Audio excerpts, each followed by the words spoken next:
Cada vez mais, o racismo é pauta do futebol mundial. Os casos sempre existiram, mas estão ganhando maior repercussão e sendo denunciados ao mundo todo. Numa época em que só brancos tinham total liberdade de jogar, um clube brasileiro deu um recado ao mundo e fez história. O Radar Peleja de hoje é sobre o clube que já nasceu combatendo o racismo. O Vasco da Gama, quando começou a adotar o futebol como uma de suas modalidades, não tinha a tradição ou a grana dos clubes da Zona Sul do Rio.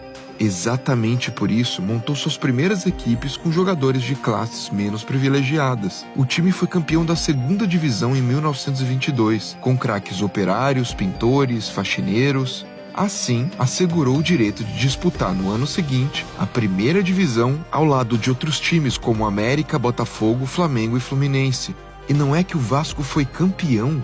Com 11 trabalhadores braçais no elenco, desbancou os favoritos e venceu o título do Rio de Janeiro mais importante da época. E é a partir daí que começa uma polêmica racista que transformou o Vasco para sempre. Incomodados com o sucesso dos vascaínos, os rivais criaram uma nova liga, a Associação Metropolitana de Esportes Atléticos.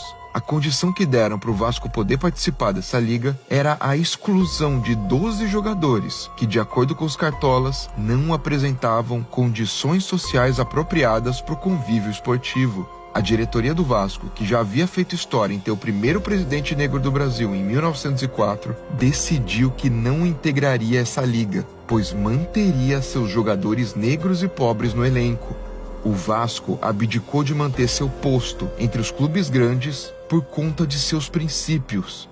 Assim, voltou a jogar com clubes pequenos do Rio e, por essa atitude, ganhou simpatia de muitos torcedores da massa. Muitos pesquisadores dizem que foi a Ponte Preta a primeira a ter um jogador negro no elenco. Outros apontam o Bangu, e há também quem acredite que foi o próprio Vasco.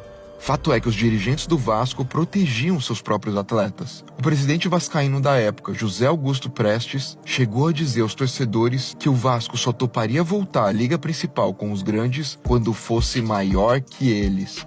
E nos anos seguintes foi exatamente isso que aconteceu. O Vasco não só foi aceito de volta sob pressão popular, como inaugurou o maior estádio do Brasil em 1927. São Januário foi levantado com a ajuda da própria torcida.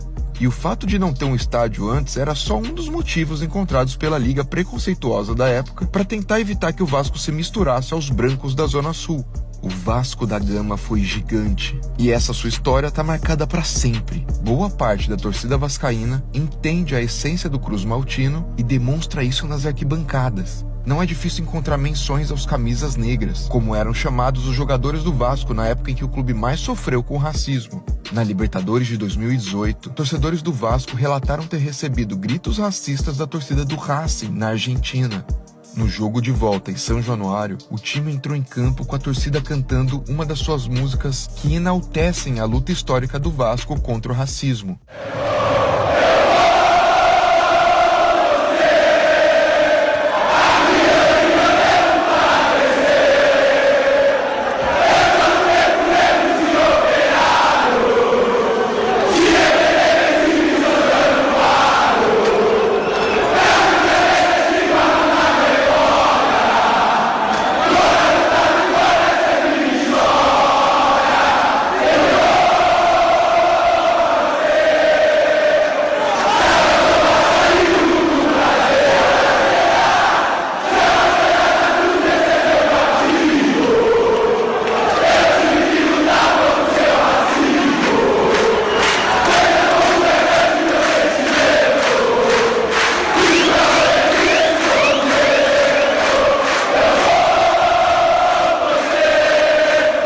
Clube como o Vasco da Gama, que mudou um cenário no futebol brasileiro e manteve suas convicções numa época em que o racismo nem era tão combatido ou divulgado na mídia como hoje, merece o respeito independente de qual seja o seu clube.